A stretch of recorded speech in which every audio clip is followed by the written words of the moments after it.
आज जी को बहुत बहुत धन्यवाद देता हूँ, क्योंकि उनमें इतना बड़प्पन तो है जो सबके सामने खुला कर सके। बहुत मुश्किल है ऐसे संतों का मिलना। जीव ब्रह्म का अंश है, यूं रवि प्रतिबिंब होया, घट पड़दा दूरा भया, जीव ब्रह्म नहीं धोया। कबीर साहब के वचन है, जीव ब्रह्म का अंश है, यूं रवि प्रतिबिंब होए। जैसे रवि से रवि का प्रतिबिंब अलग नहीं है, सूर्य से सूर्य की किरणें अलग नहीं है,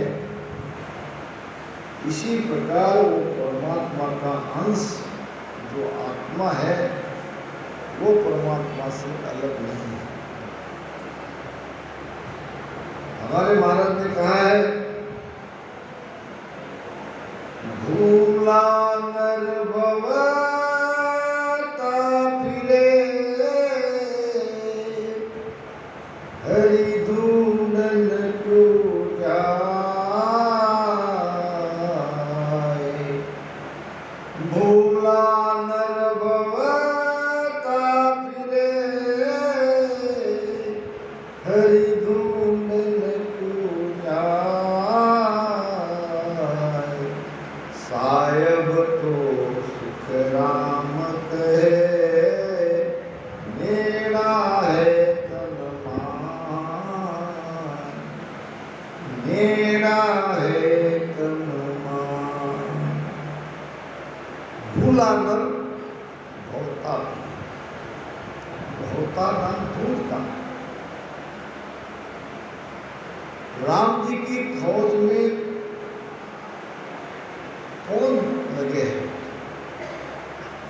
जिसको पता नहीं, जो भूले हुए, जो भ्रमित है, जो भटके हुए हैं, वही खोज कर रहे हैं। क्योंकि वो एक पल भी हमसे दूर नहीं है।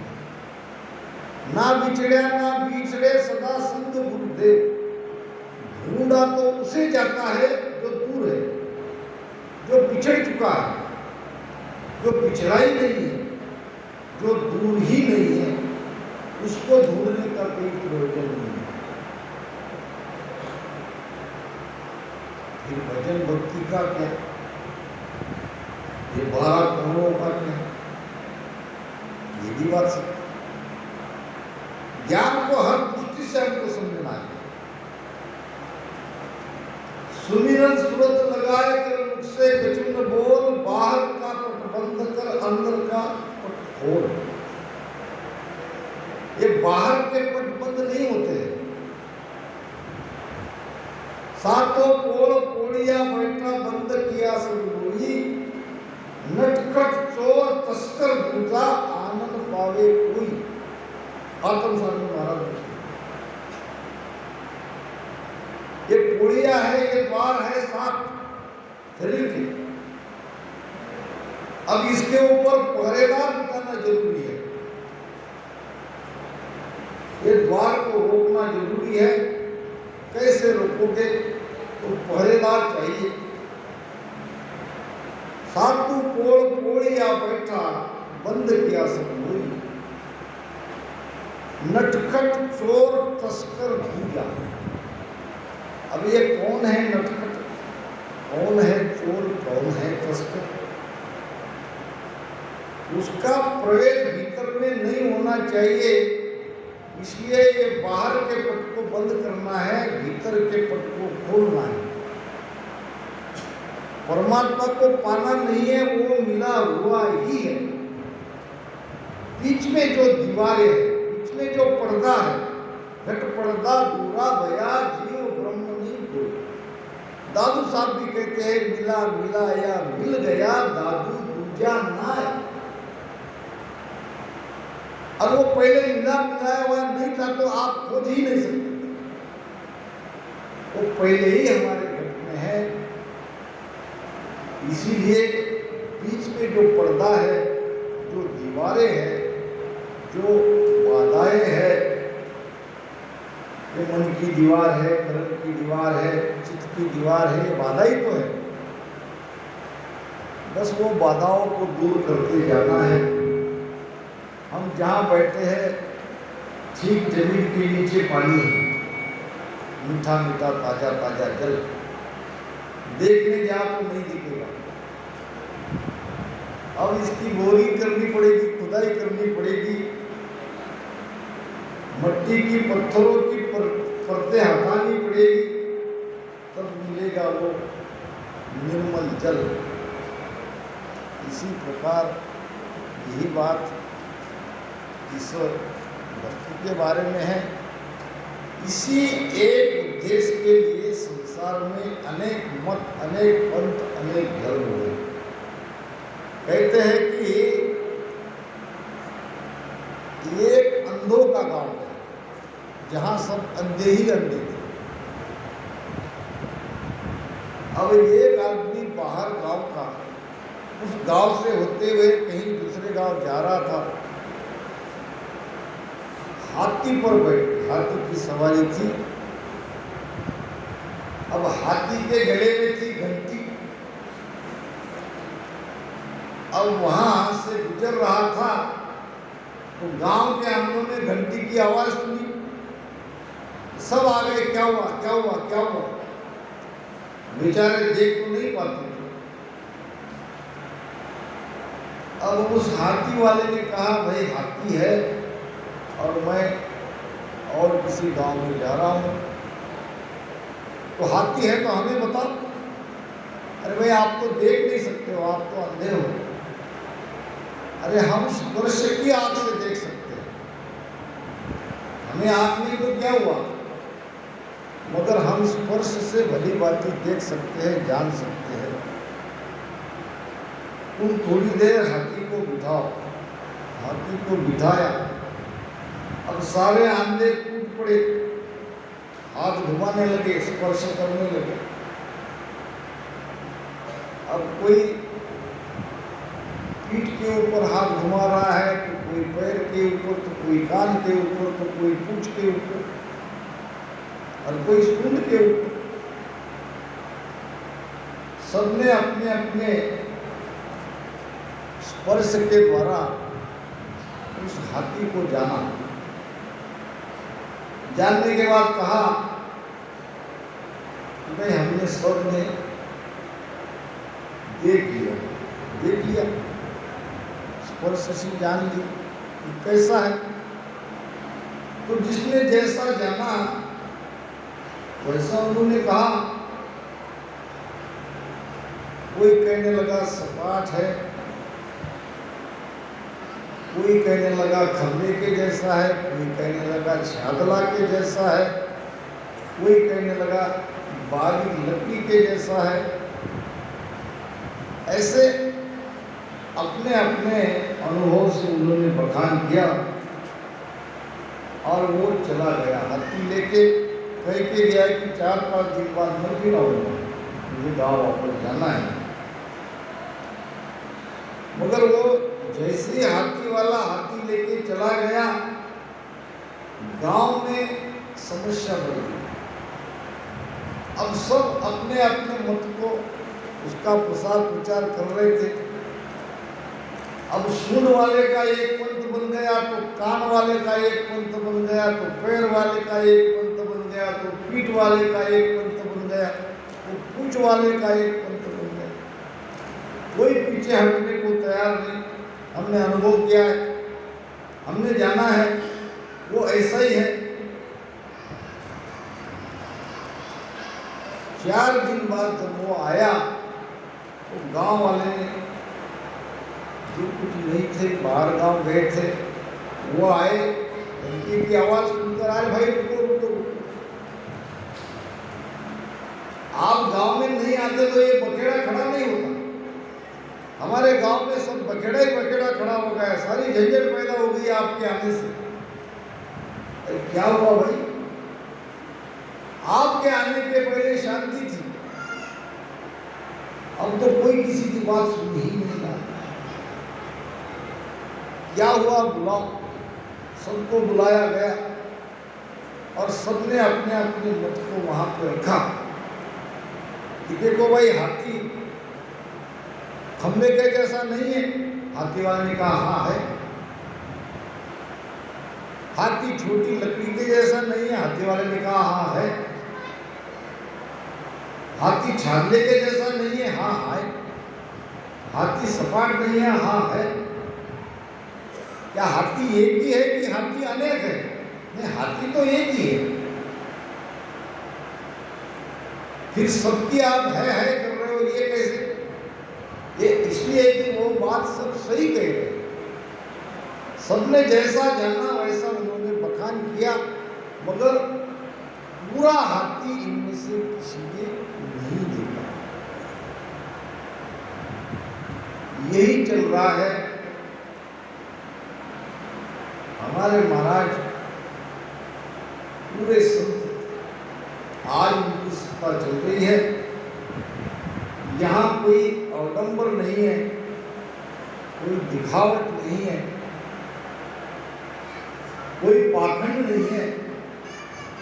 सीधा सीधा ज्ञान है और उसको समझते जाना है, ज्ञान में उतरते जाना है। सुख राम संत जन के कहे, अजब अनुपम बात। बिन देखा पर जो कहे, सो नरक कुंड में जात।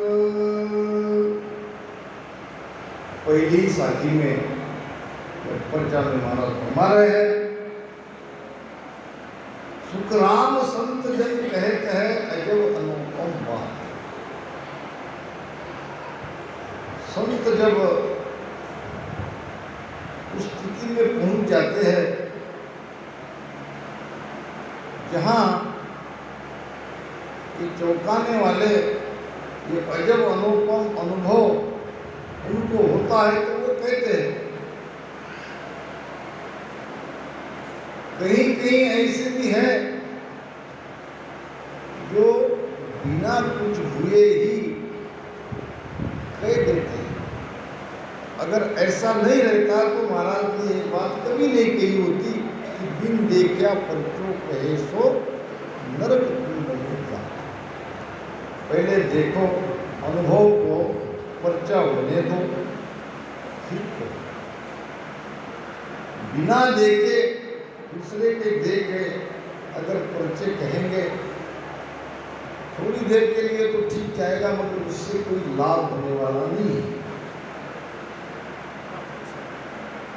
एक आदमी था और शादी हुए 15 साल हो गए,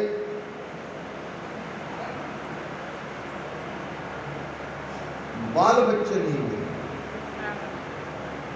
और उसको बच्चे की बड़ी चाहना थी। फिर बड़े बुजुर्ग ने कहा, रिश्तेदारों ने कहा कि भाई तुम दूसरी शादी करो।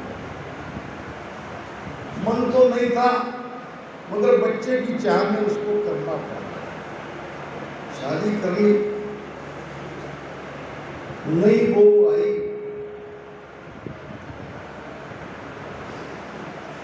और नई बहू आने के बाद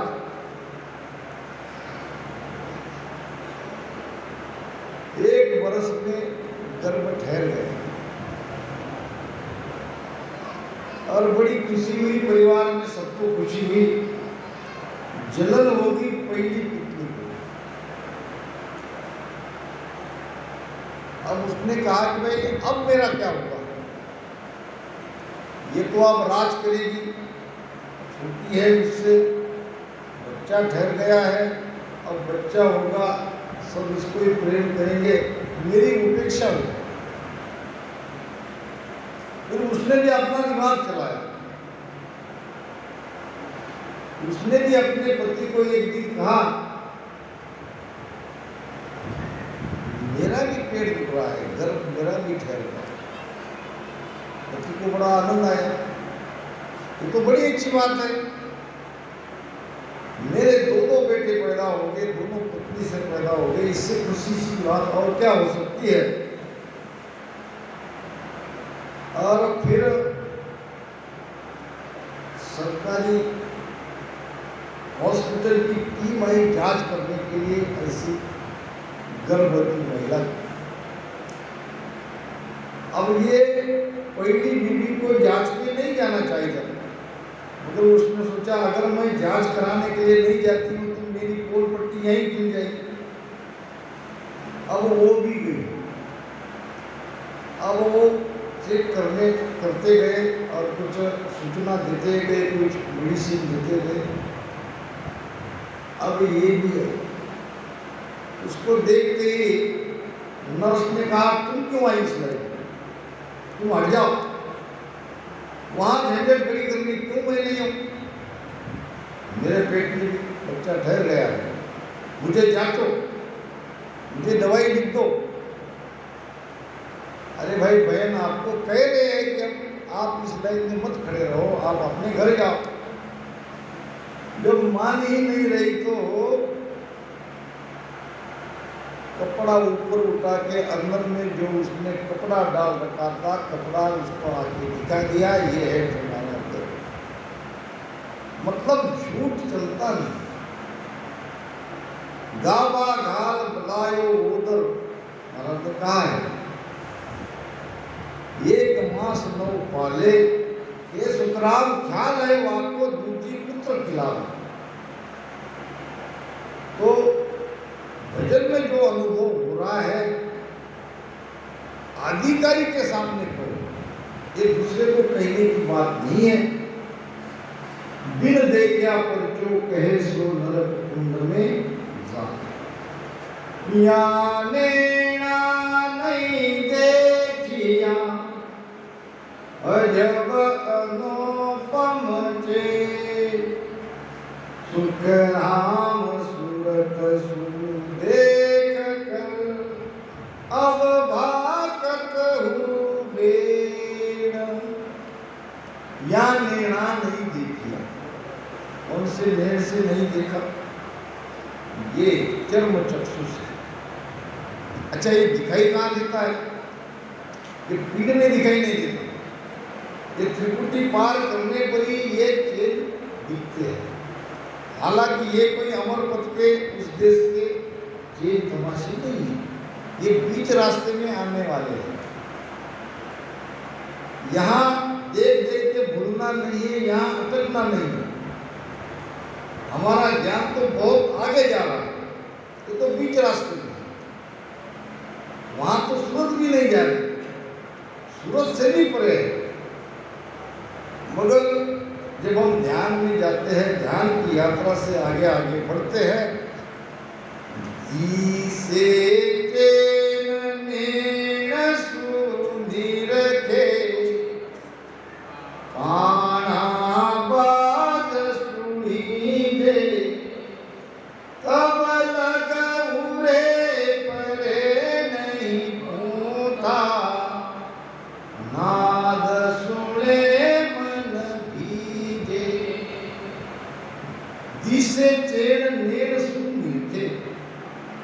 इस नेत्र से, सूरत की नेत्र से। नेत्र कितने प्रकार के?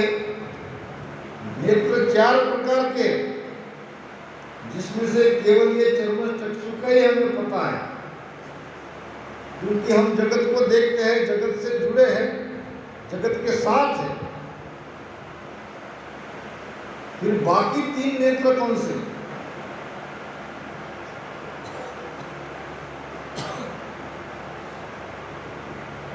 महाराज कहते हैं दरिया साहब की, हम राम कृष्णा गाते हैं, उसमें है चहु चक फूट। क्या तुम्हारे चारों आंखें फूटी है?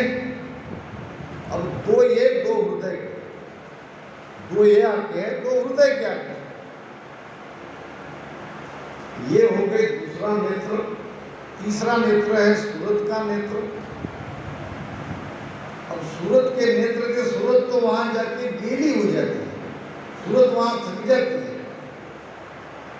फिर कौन से नेत्र? दिव्य नेत्र। ऐसो ज्ञान प्रकाशो आई, दिव्य नैन जब खुला राम। ऐसो ज्ञान प्रकाशो आई, दिव्य नैन जब खुला। परम धाम तो न्यारी दर से, परम धाम तो न्यारी दर से, ये आरंभ सब भूला मन रे। मैं तो कछु न जानूं, सतगुरु ज्ञान बतायो भारी। सतगुरु ज्ञान बतायो भारी, जब उलटी कर कानूं मन रे। मैं तो कछु न जानूं, मन रे मैं तो कछु न जानूं। मन को कह रहे, क्या महाराज कह रहे? महाराज ने किस भाव से यह ज्ञान दिया है? भाव को पहचानना पड़ेगा। ज्ञान अलग अलग भाव से दिया गया है। ये जीवात्मा कह रही है, इसको कह रही है, मन को कह रही है। कही क्या रही है? चैलेंज कर रही है। मन रे मैं तो कछुआ न जानूं, तू कौन है, क्या तेरी ताकत है, तू कहाँ का है। ये जो गाय के जैसी गरीब जीवात्मा थी, अब मन के सामने खड़ी रही सीना तान के। क्यों? सतगुरु ज्ञान बतायो भारी, जब उल्टी करता हूं सतगुरु के ज्ञान से तान करे जीवात्मा मन के सामने खड़ी रह रही है और मन को कह रही है, ऐसो ज्ञान प्रकाशो आई। ऐसा ज्ञान का प्रकाश खुलता है, ऐसे दिव्य नेत्र खुलते हैं। ऐसो ज्ञान प्रकाशो आई। महाराज ने कहा है कि उस ज्ञान से, उस दृष्टि से ये समझ में आता है कि जो भी ये दिखाई दे रहा है, जो भी हम सुन रहे हैं, श्रुति का द्वारा जो कुछ हो रहा है, ये सब आरंभ में ये उल्ली तरफ के, ये उस देश की बात नहीं है। ये उस दिव्य चक्षु से समझ में आता है। अब ज्ञान से तो हम समझ ही रहे हैं, मगर सचमुच ये सब उल्ली तरफ के है कि नहीं है, ये उस नेत्र से समझ में आता है। दिव्य नैन माया का खुलिया, ब्रह्म अखंडित सूझे राम।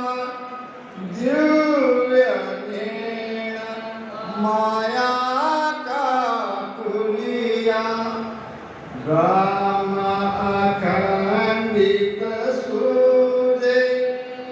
ये सुख राम ब्रह्म का खुलिया, ये सुख राम ब्रह्म का खुलिया।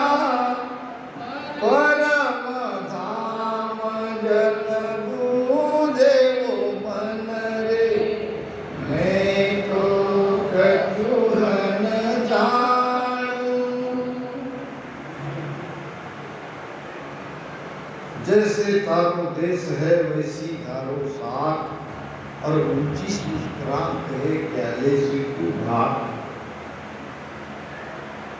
एक तो महाराज का आदेश भी है कि जहां तक पहुंचे हैं वहां तक का निर्णय हम कर सकते हैं। अब जहां पहुंचे ही नहीं है उस देश की बात करना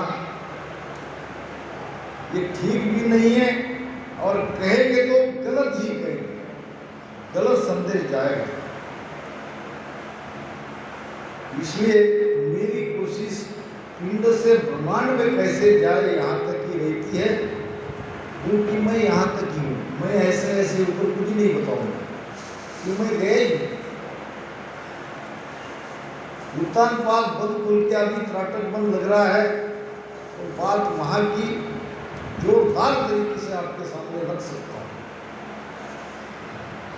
तो ये महाराज ने जो कहा है, हमारे लिए कहा है कि भाई आप अपनी मर्यादा को समझो, जहाँ तक आप जानते हो, अनुभव किया है, वहाँ तक की बात करो, और यही ठीक रहेगा। दिव्य नैन माया का खुलिया। अब यहाँ बात आ रही है ब्रह्म के भी नेत्र है तो माया के भी नेत्र है, क्या और नेत्र अलग है? माया के नेत्र क्या है? माया के नेत्र है माया की एरिया कहाँ तक है। अब पिंड में भी माया है, ब्रह्मांड में भी माया है, सस्वरूप में भी माया है, मगर माया को पहचान। और महाराज कहते हैं ये जो पहली माया है स्थूल, दूसरी माया है सूक्ष्म जीव, और तीसरी माया है सत्य। माया स्थूल न अटके कोई, आप तो उल्टी तारे। फिर माया को छोड़ो, माया को छोड़ो, माया को छोड़ो। संत तो कहते हैं माया की त्यागी, वो तो आद अंत से लागी। किस माया को छोड़ना है? तो माया को भी समझना पड़ेगा, माया के भी नेत्र खुलने चाहिए। ये स्थूल माया है, अगर स्थूल माया का आधार नहीं लेंगे तो उस देश में कैसे जाएंगे? घर है, परिवार है, ये धन है, ये शरीर है, ये स्थूल माया तो है। ये कहाँ अटका रहे? हाँ, हम अटकते हैं अहम भाव से, ये बात अलग है। माया स्थूल न अटके कोई, आतो उल्टी तारे, किस माया को छोड़ना है? करामात पर्चा जो देवे तागल फांसी डाले। ये करामात पर्चा देने वाली माया जीनी है, ये फांसी डालने वाली माया है। ये पता नहीं चलता ये कब आती है। तेरा मेरा द्वेष अहंकार ये सब जीनी माया ही कब आती है और कब अपना काम करके चली जाती है, हमको पता ही नहीं चलता। जीनी माया को छोड़ना है, सत माया का आनंद लेना है। क्यों? आनंद लेसी जाए जीव माया को तूरी। आनंद लेना है तो माया से ही मिलेगा, बिना माया से आनंद नहीं मिलेगा। क्या पिंड में हम माया के साथ नहीं है?